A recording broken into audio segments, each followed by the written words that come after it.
Because the Lee Sin doesn't feel like, even though it's one of Peanut's stronger champions here, something that Gen G want to play stylistically. And in fact, it will be the Poppy instead, which is really, really rising up right now. So frustrating to play against, so tanky, could turn a 5v5 into a 5v4, and limits your options now as Hle Esports as to what champions you want to play into this. Yeah, it's really difficult to engage into a Poppy because there's so many things she can do to stop dashes that generally happen on engages with very popular champions right now. You think about Gragas, even Leona, who's really trying to get in there. Now they're going to take the Victor again. Karis did look pretty good on this pick. He was able to, he fell behind in the CS, as everybody does against Chovy. But also his jungler wasn't really helping out too much in the mid lane, so I think it's fine. Yeah. Let's go back to the Victor here. I definitely trust in it after his performance last game, and it's a champion that does feel somewhat quintessentially Karis in a meta like this where the focus is elsewhere. You can just sit there, get some CS even if it's less than Chovy, but then Victor will end up being valuable later on. Once again, seeing the ban onto the Camille here. Would not be surprised to see Gwen again here targeted towards Doran's. Gwen. Gwen. One more time. I don't know, I'm out of puns here, but Yeah, that's it. That's all. That's it. That's all we got. Yep. Call it a night.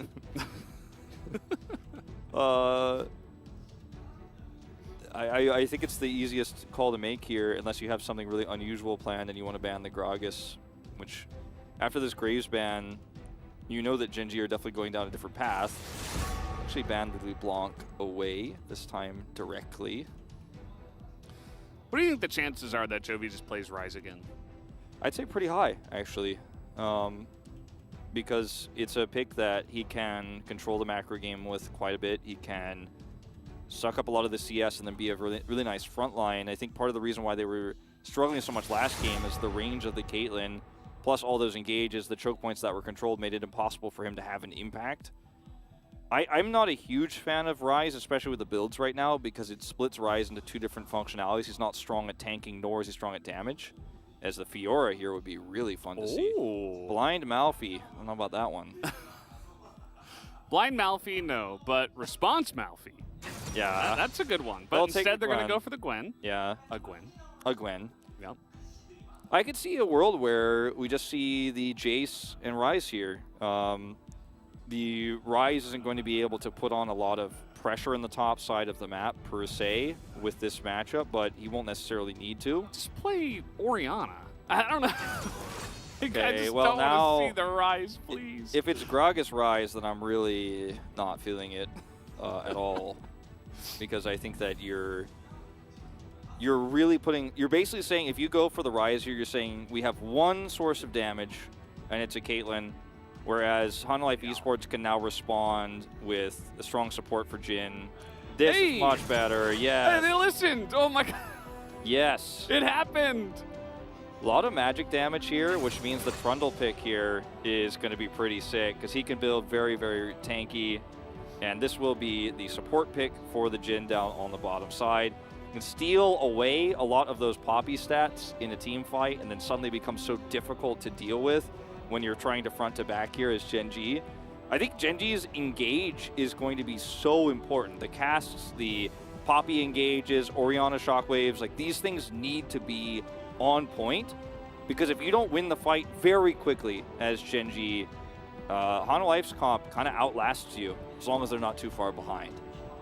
I really like this Trundle pick. It's pretty cool. Now, in the lane is going to be a hard time. In the lane, he's not going to have a lot of agency. He's going to be babysat. Lux is just going to be chucking out E's. You're going to have Caitlyn poking. Yeah. And that's going to be a hard time. But if you can weather the storm in the lane, the Trundle will be pretty awesome to see, I think, in 5v5 fights. Yeah, I mean, we'll have to wait and see. I think this might be, episode 2, Ruler's Revenge. And Lahan's, I should say, because he was really the one that got dunked on pretty hard. Left Ruler out to dry. And, yeah, I mean, they're going to get their hand at one of the most dominant bottom lanes. And this is what happens, They had to ban Chovy's Corki away, so it leaves the Caitlyn available, and Gen G were not going to make the same mistake twice of leaving the Caitlyn available for the enemy team. Yeah, I do really like this second variation here of the Victor comp as well, though, for Hle Esports. On fleek on the Xin Zhao. Strong champion for him.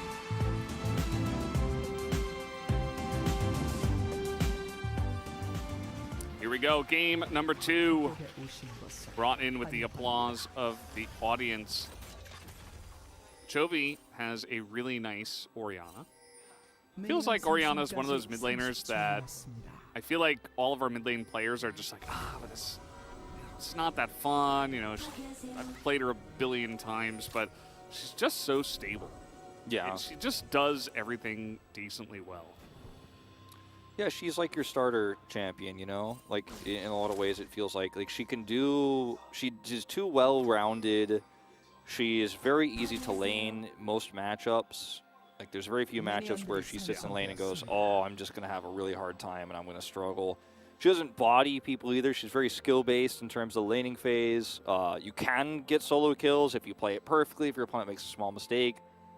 The boring part of Orianna, I suppose, is that in later on team fights, your damage throughput is not that high. Like, you do an ultimate, and you press a Q, and then you're waiting on cooldowns. And a W. And a W, of course. But in Karus' case, like, he's going to be shooting out lasers the whole team fight. Like, his damage number is going to go up real high if he survives. So I guess a lot of people like that, especially in this meta where Victor is able to be annoying with relative impunity.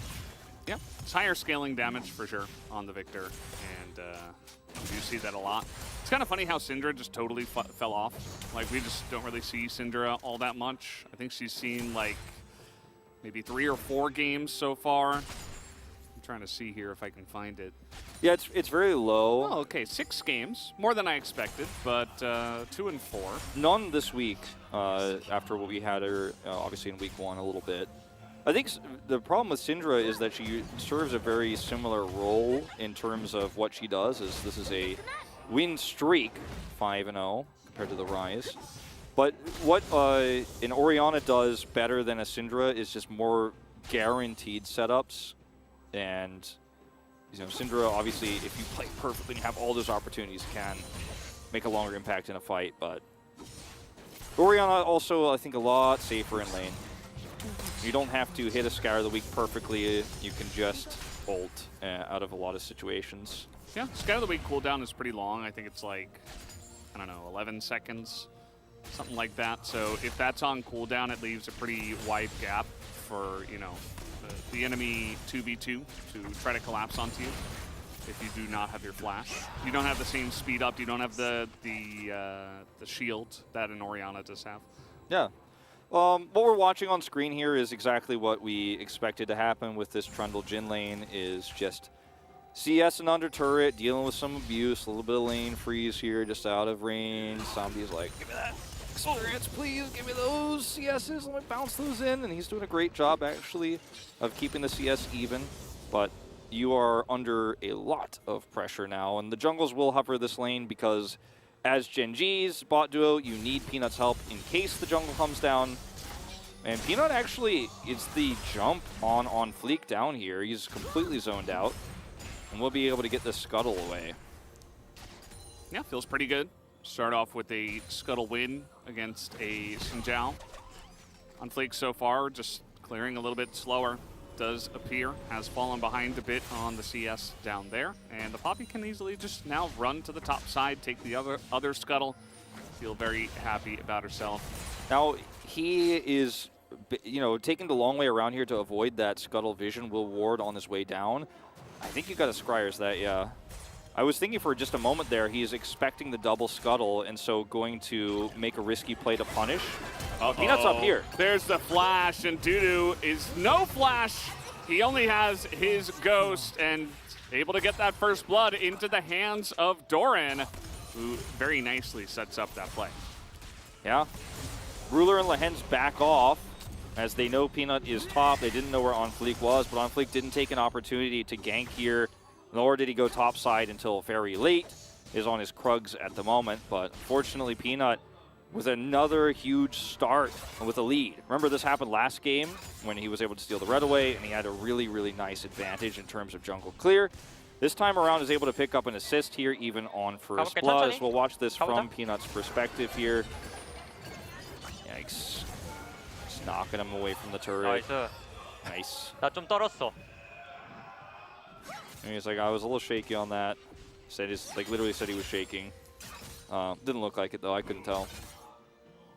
I actually watched, I was talking about this before, the mic check of Gen G in that match against Damonkia, and they actually highlighted the fact that Peanut does a lot of shaking, a lot of, you know, leg shaking and stuff like this. So maybe that's just his thing. But he's still a fantastic player. Doesn't seem to matter all too much. Hey, I mean, if shaking is what gets it for you, So level 6 is hit, and Dudu's just like, yeah, do it. I dare you. Doran's like, okay. I don't think he should push this any further, but he's going to try. We'll only eat one turret shot here. He's trying to deny CS, but Dudu's got the cannon wave, so he doesn't care at all. Not the end of the world here, but... Ooh, ult's on the wave. Just trying to get out, get it back in. You feel pretty okay to do that because you know Gragas ulted already too, so it's not like you're going to come back to lane and be in a really, really disadvantageous spot. As Lehens is like farming Spell Thief's Edge up here in front of a Trundle with no fear. He is really trying to style on him a little bit. They'll clear this vision before Peanut comes around. And this actually might lead to a really early Drake play because they have Prio. They have vision locked down here in that brush, as well as, like, look at the 3 control wards. 1 in mid, 1 in the entry point to the Drake, and then 1, of course, here in the bot brush. So there's no way that Hunter Life Esports could respond to this without their bot duo. And even if they could see this, which they can't, it would give ample time for Peanut to get out with his Hex Flash if need be. Like, no risk, early Drake, now you reset, 1 minute, till Rift Herald. Clean macro here from Gen G.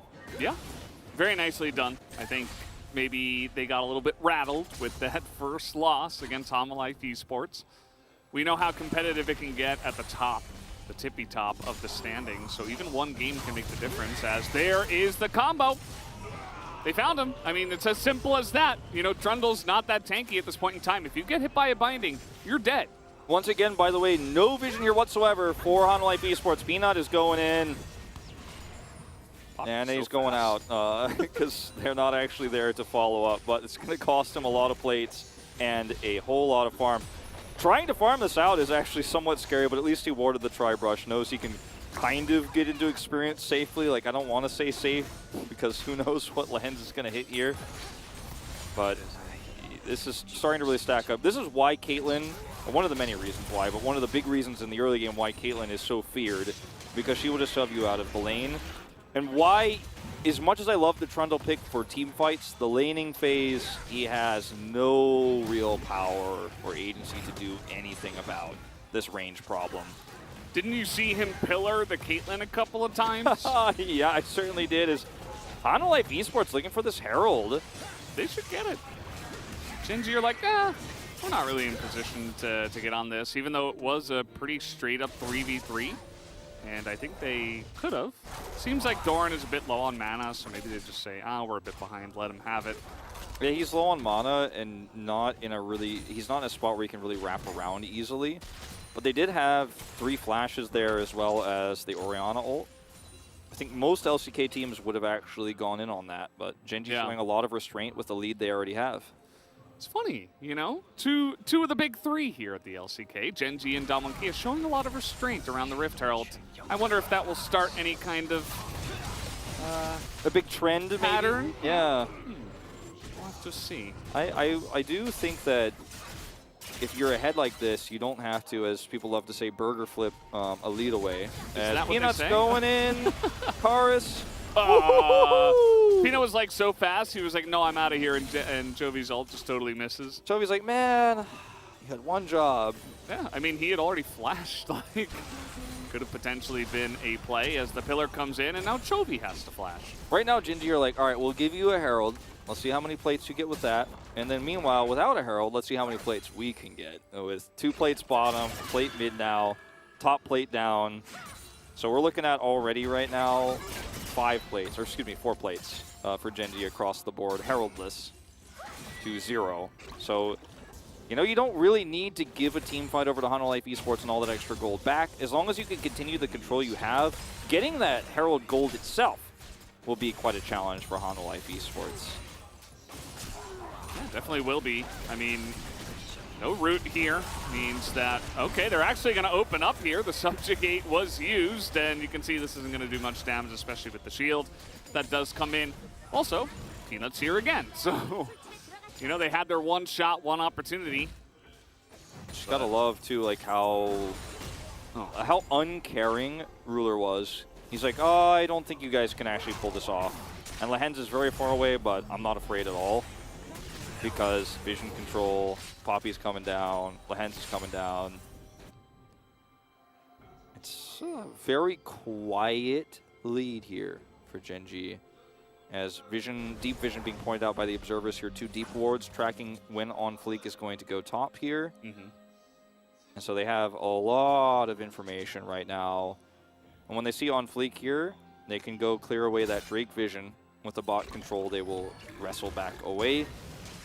And then they're on track to get a 2 Drake lead here as they continue to use Caitlyn to abuse Jhin in the bottom side of the map.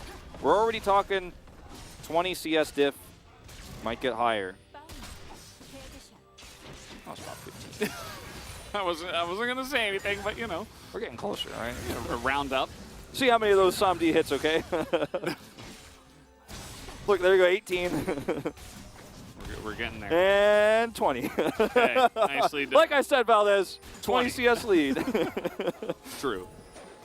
And Peanut's been so oppressive, too. It's so annoying to deal with the Poppy. Thankfully he's got Cleanse. Not anymore. Yeah. He had Cleanse, you say. Guess who doesn't have Cleanse is the Trundle, so not allowed to get hit by any more bindings is Vista. A little bit tanky, more tanky now. Peanut. As here we go again, the knockup comes in, that ultimate just, what? Look. Well, at least he's good at farming CS, okay? They haven't worked out the Poppy Orianna synergy yet, clearly, but there's still time, okay? Chovy is only 31 CS up right now. I know it's not as good as Reddit wants, but like he's getting there, okay? And this is, by the way, not a knock on Chovy nor Peanut. It's kind of difficult to pull off. And Karis' respectful position there. I mean, how much safer could Karis have been?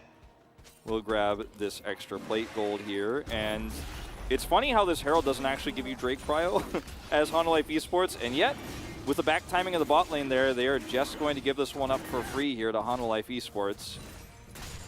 It's fine. Interesting turn of events after that failed gank mid, because that took the wind out of their sails, and yeah, there's a bit of an opportunity cost here. That should have, though, 100% been a kill. Like, Karis doesn't have flash, he's a Victor. And your Orianna Poppy, like, you gotta make that happen. I don't know what else to say. I'm trying to be a little half full tonight, Valdez. Okay. I'm kind of taking your role today. I'm the negative guy. I have said some slightly negative things about Chovy before in the past. This is not a moment I will do that. I think he's playing well. It was a sad moment, but it cost them a lot of gold on a Victor plus a Drake. So if you have those ultimates for the Drake fight, then you win the Drake fight. Then you get to drop the Herald. It's not even a conversation. They still walk away with a 4,000 gold lead nearly here. So still in a pretty good spot. I wanna pose a question. What's better, one Infernal Drake or Cloud Soul? You really put me on the spot here. I think I'm gonna go with Cloud Soul. Cloud Soul? With the changes, okay. With the changes. The old Cloud Soul, like really, really hard question to answer, but since they made it so it's not, you know, just old cooldowns, actually the slow resistance, something like that. Pretty nice. Pretty good for every champion now in the game. Slow resist is nice. You get really fast as well. And also when you use your ultimate, you get that burst of speed. So it can be good on some champions. Like if you think about a Victor, right? You throw out the Chaos Storm at the beginning of a fight, you're going to be able to run away from basically anything. You think about like even a Poppy, I don't know. Everybody can kind of use that. But at the same time, just the pure stats of Infernal Drake always feels good. Question is, will Hle Life Esports ever be able to get that Cloud Soul versus this solo Infernal Drake? Yeah. It might be a solo Infernal Drake plus Cloud Soul. I know that's not what your question was, but I'm just talking about what might happen here. And Hle Life are very much down to fight. They're like, you know, we don't care about the current state of the game. We will fight this. The Chemtech Drake is actually pretty nice against, you know, Gragas Poppy, when you consider that. So in terms of value from other Drakes, that is one thing to think about. They decide at the end of the day not to fight. And although they're not getting kills on Dakaris, he's still been out of lane for a lot of the farm to the point where he's 1,100 gold behind and more than 50 CS behind. So memes aside, the ganks are doing the job. Yeah, this is okay. The other. Is there any? There's nobody else even nearby though. So like, Fleek is like, can you just stop annoying me? Yeah. He's like, what, are you gonna flash on me too? Like, it's got refillable and red buff. Like, you're not gonna kill him. He's Xin Zhao. Anyway. I was gonna mention like, Chovy. Hold on, Doo-Doo. Lens getting in there. Really got in the mist. Just land a binding. And then lose half his health. I wanted to go further in on your point, but we've had a bit of a scuffle the whole time. Bit of a kerfuffle here as well, as Chovy is taking a lot of damage, slowed down, and the last shot will nearly kill him. The Chaos Storm will almost able to take him down, so Chovy will take his turn having to leave the lane. There's something special about the mid of the Rift in this game. It's just nobody's going to die there. We're going to get very close to death and then actually narrowly escape. But going back to your point about how much CS has been lost here and how much of an advantage Chovy has just from those ganks in mid. Part of the reason why those ganks were even attempted was because Chovy was so hard gapping Karis in lane and pushing him back and actually trading with him so aggressively that he was just stuck in between turrets and losing farm. Even though he did survive because his positioning was good, there's a cost for that. And Chovy does survive that last scenario, does lose his flash for it, won't be up for the next Drake fight here. But you mentioned Hanwha very willing to fight here, but I don't think they should be as excited about it at this stage in the game. I think Karis needs a little bit more gold, needs to get some more items online, the same to be said of Doo-Doo, before you can really hope to sustain through what is a very upfront and explosive damage comp here for Gen G that has both damage and engage at this stage of the game in spades. Like if a body slam hits and Orianna ult goes off, somebody's dead. Whoever is in that, they're dead. It's over. Or they're out of the fight, which is as good as dead. You need to be able to survive longer to do more damage as Hanwha, and we're not there yet. Yeah, they definitely need some more time, get their Victor online, get their Gwen a little bit more fed. And imagine if they had a Jinx as well. That would feel nice. But you were talking about getting excited. I don't know. That reminded me of Jinx, which we seem to only see into Aphelios. Seems like the only time that LCK teams want to play Jinx. I would have been down for a Jinx in this comp for sure. Yeah. I think, you know, you've also got some decent range. Might be a little bit weaker earlier on, but I think it offers you a lot more later on. If we got to like mulligan out the Jhin Trundle for Jinx Thresh, I'd be all about it. Let's get some caster mulligans in there. That sounds fair. Pillar, very annoying. But at the end of the day, not going to do too much. Samdi takes some damage before we even begin, as Doran is really getting in there. As, on fleek. Okay, he decides he does not want to use his Crescent Guard, as that is a massive body slam into 3 people. This fight is over, as someone would say. Oh, maybe Doo-Doo has something else to say about this, as he nearly kills Peanut. So now the ultimate is going to come out here. Peanut will be surviving, as they do line up. The pillar. I love it. Vista's like, can I knock him into the right spot? No, you cannot. Good try, good try. Good hustle. Yeah, that fight was over, as I often say. But what did I say right before that fight? Suddenly a cask hits and somebody dies. I said a cask and a shockwave, but one cask and on fleek is like... I think you said body slam. Body slam. Still counts. Whatever, okay? One engage tool. Root hits fleek, boom, he's knocked in with the cask. Fight's over. And then it's a triple, and it's even worse. But even without this sick triple here from Doran, you don't win this fight as Hanwha Esports. You don't walk away with an objective. You don't walk away with smiles. You go back to your base with tail between your legs. They're like, maybe we get Peanut here. No. And that's why taking fights like this is just out of the question at this stage in the game. You will not beat Gen G's comp, especially with the players that are on this roster, in a 5v5 fight until you farm it up later. Now you've given Gen G such a lead that I don't know if it ever happens anymore, sadly. And because it was a one-to-one Drake scenario, this is not sole point. I don't think you really, as Hanwha Esports here, really needed to force that. I don't think you really needed to try to look for a very awkward fight where you don't have positional advantage. I mean, it was a really good binding into a cask, and then triple body slam. But why didn't he Crescent Guard? I still don't get it. Like, why did he just not press that button? Look, half empty Valdez over here tonight. Yeah. Negative Valdez tonight. Sorry, guys. Because, like, it's a root, right? The binding, so you can still do actions. But, yeah, it's maybe a little bit of a mistake there. It's okay. We all make them. It was a full moon for him, all right? He couldn't press it. Yeah. Okay, well, Doran is pretty tanky, but how tanky is he really? Very tanky. Tanky enough. Tanky enough, indeed. This is another Jin. Why be more tanky? It's tanky enough. That's not a sponsor, Valdez. We can't talk about that. Look, this is another moment for Genji where you're ahead, okay, but let's not push it too far, all right? 7,000 gold to lead. You know, it's pretty much unlosable, but you take a few too many more steps forward, and then suddenly Hle Life Esports have another way back into this game. Let's slow it down a little bit. Let's play some good macro. You know, we don't have to just walk down the red carpet and say, look, I'm 7,000 gold ahead, and you guys should probably just type /FF, which is basically Genji's push there. But they're trying to maximize vision. Look at how Peanut is clearing up all that's left here. Ooh. On fleek, sneaking in. Yeah, Chovy in a bit of trouble. He does have his flash, but he gets knocked up and taken down.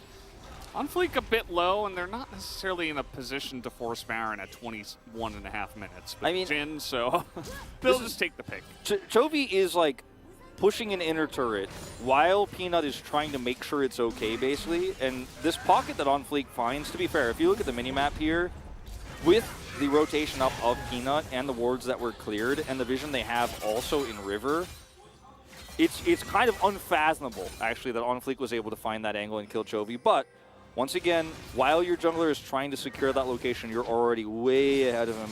You're going to get punished. These are small overextensions that, if a few more happen, Hle Life Esports might be able to get back in. Yeah, you know, Chovy, he's got to get that CS, so he's got to be in that position. But yeah, by any means necessary. Yeah, On Fleek just finding a really nice position.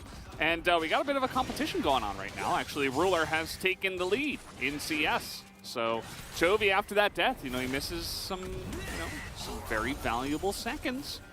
He will fall behind on the CS meter. I thought you were going to say competition between Karis and Chovy for who did the right build, because you were a big hater of the Shadow Flame second. And we do have a big difference in build there. I thought that's where you were going to say. In this case, it's pretty obvious for Karis that he has to go Void Staff when you're up against, you know, super tanky frontline. But I suppose in the case of Chovy, there are some squishy guys on the enemy team that do not have any magic resist, namely Victor and Jin. Yeah. And, you know, there is some treads there, but especially with the Ludens, you have some magic pen in there as well, so it's fine. It's okay. Yeah, I just Shadow Flame. Just had to poke the Valdez on that one for a second. Because I know how you feel, and we do have a difference of build here, but obviously, with a Poppy and a Gragas on the other side, both of which have built lots of magic resist already and will be heading towards further, you definitely need that Void Staff as Karis. That's like non-negotiable. But with Shadow Flame second here, I think you probably would have already mentioned it, but I'm just looking for things to talk about here as we wait for Genji to overextend again. I mean, continue to macro well and control this Drake. That's what's happening. Oh. Look at the vision in this choke. Okay, you're just going to wait for 12 more seconds. You're not going to walk up to that inner turret, Peanut. You're just going to sit here on top of this vision, and Doran's going to push this wave, and you will get Soul Point. That is what's going to happen. I don't know if you think you have free will, but I'm pulling the strings right now, and Peanut is going to get this Drake, and they're just going to play it slow, and nobody's going to die. Nobody gets hurt. Nobody gets hurt. Look at Chovy, man. He's way back going topside. He's just going to catch a wave. That's what I'm talking about. That's how you win this game as Genji. And we had Doran TP to the bottom side just to make 100% sure they were going to get this Drake. And someone on the red team pinged him.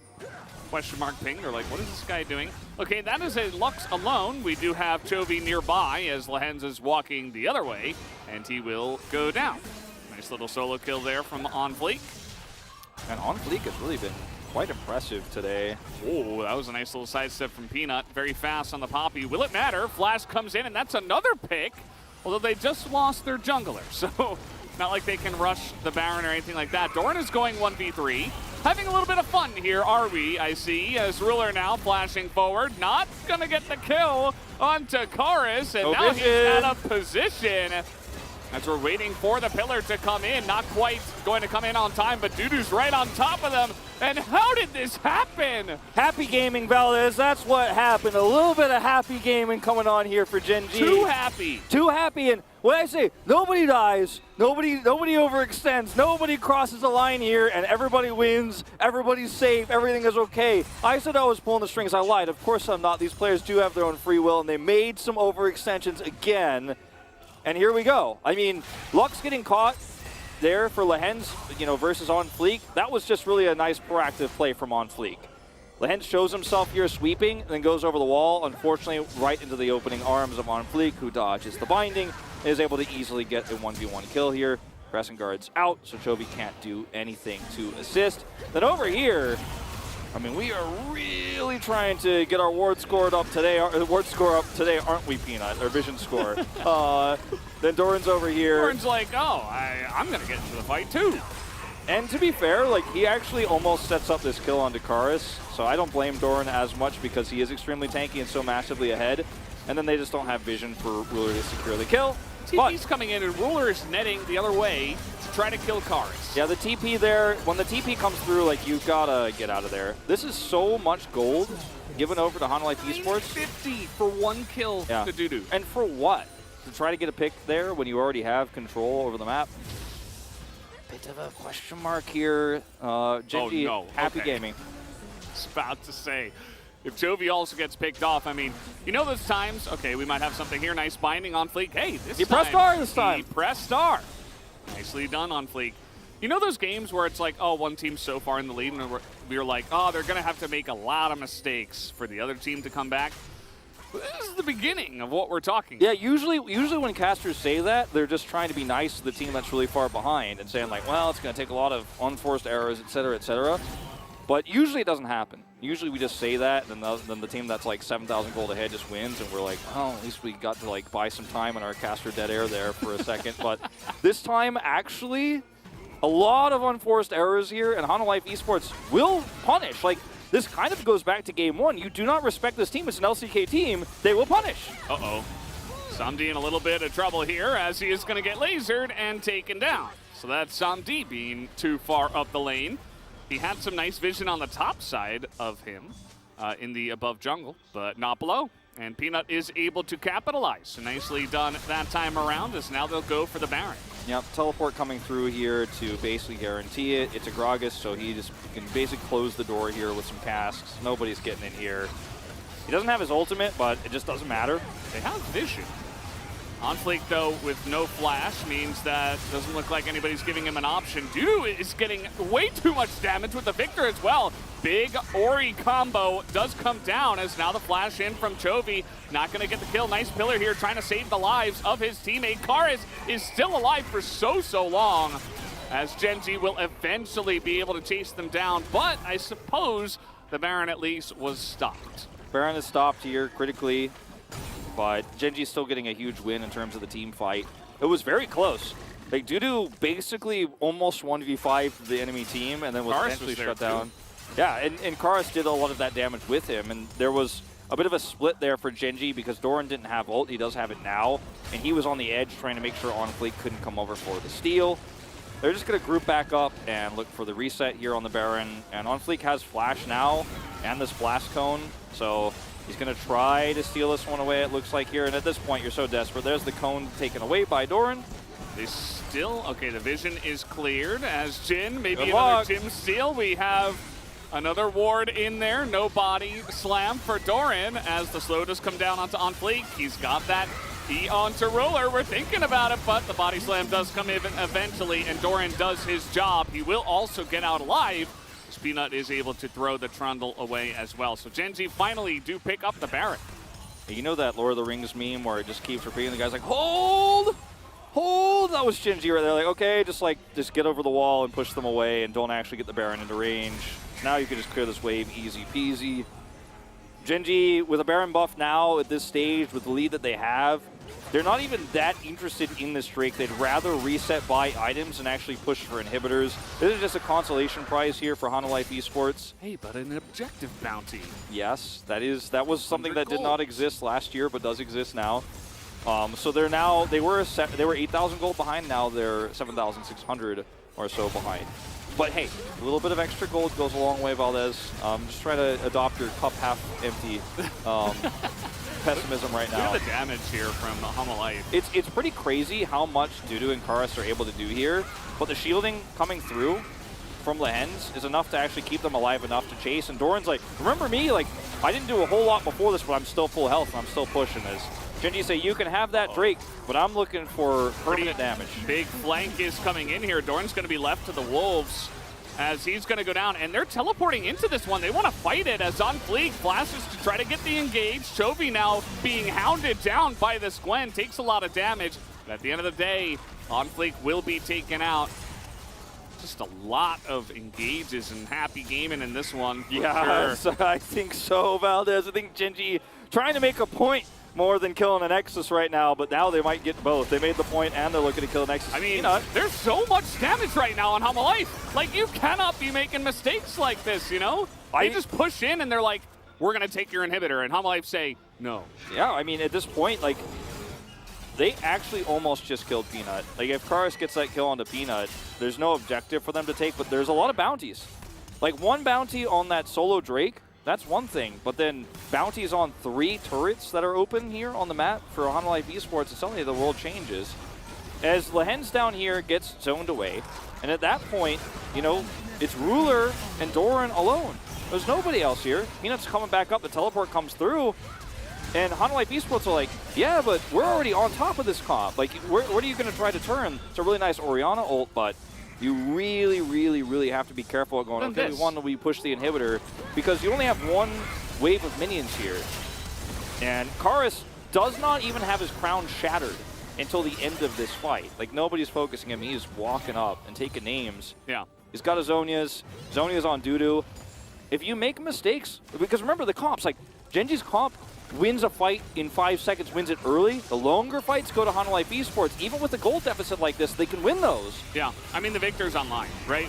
I'm so glad we talked about the difference between Orianna and Victor, even though it felt like, you know, kind of repeating ourselves, because you really need some kind of enabling or the enemy to kind of walk into your ball in order to get a big shockwave and make the most of Ori's damage.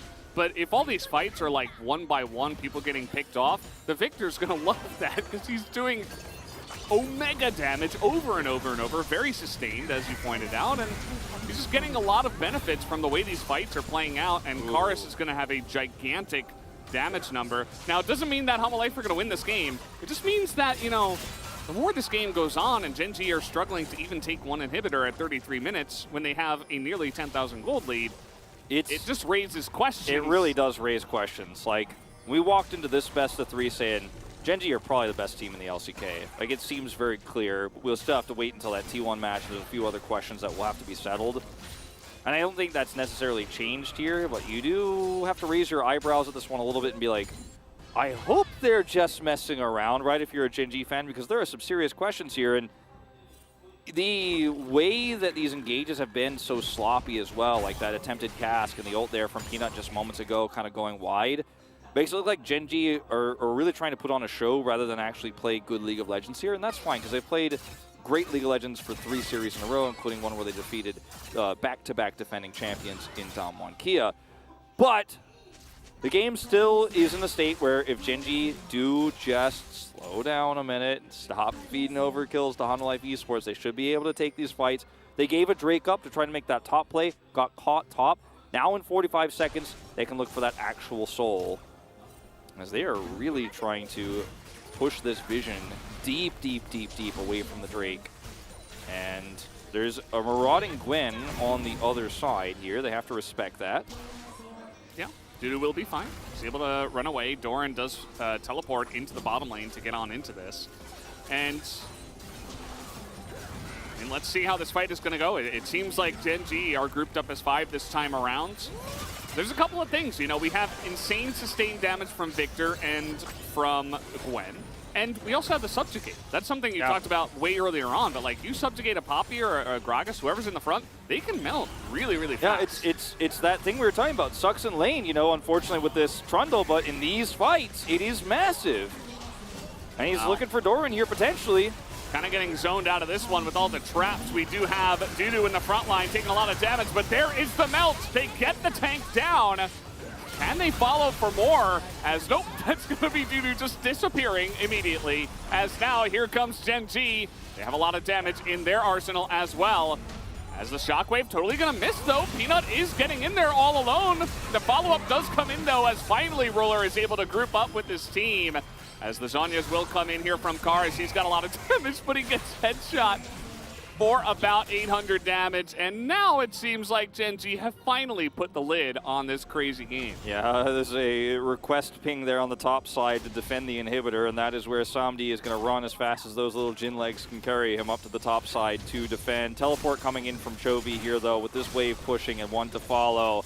Gen G should finally, at 36 minutes here, be able to push in for the win. 30 seconds till Karis, who's the main damage dealer here, realistically, for Honda Life Esports, respawns. They're not ending. Because they're going to go take Baron, I suppose.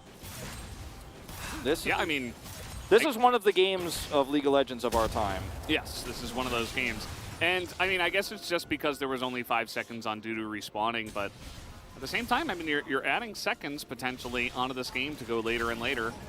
But again, you know, it's pretty free. I mean, you get 2 inhibitors, you get the Baron, it's still good.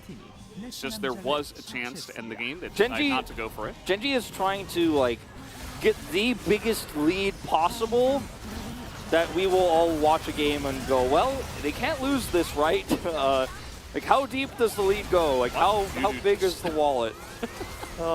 Yeah, this is, unfortunately, then Honda Life Esports way out here. Like, you're trapped between a rock and a hard place. You have to win this fight or you don't go home. And guess what? Nobody's going home but Jin in this case. As Samdi walks home with, you know, one rifle between his legs. I don't know what he's carrying, what kind of gun that is exactly. It's a special League of Legends gun. We found out that Diana's sword is based on that old Egyptian sickle, so that's cool. Thanks for guys who tweeted us about that. But yeah, Gen G should be able to now, with a Baron buff and a 12,000 gold lead and all 5 members up, every single ultimate, a Cloud Soul. 2 inhibitors down. 2 inhibitors down, waves pushing into the game. Should is the word I use in this case. All right, don't get ahead of yourself there, Wolf. As, you know, fighting back here, nice try from OnFleek. Not much you can do from this far down. 12,000 gold the lead now. As here comes Gen G, trying to break down the front door. Trying to get on top of Vista here. They are pretty split, though. Nice knockback as Pina's taking an insane amount of damage. As now Doran, once again, kind of left alone in the front. But it is okay, no Subjugate anymore. Yeah, no more Subjugate. The thing is, if Ruler just gets on top of that Nexus, he could basically 3-shot it. He just needs to get on it. Yeah, and he's getting close. It's not quite 3, it's like about 8, but I mean, he's close enough. He's rounding up, you know? Yeah. OnFlake, no more ult. He is just going to disappear. Tried his best to get the one final engage. Really nice stopwatch there from Dudu, but he is right on top of a trap. As you can see, the hits now coming in from Ruler. Looks like finally they'll put an end to this weird and wacky game. 38 minutes and a half. Gen G will take the win and force a game number 3. That was the former Gen G player. I thought you were just going to end it with "Let's BM." It's 35.6k damage is the total for Ruler in this game. Double that of Samdi's at a nearly 45-minute game, or rather nearly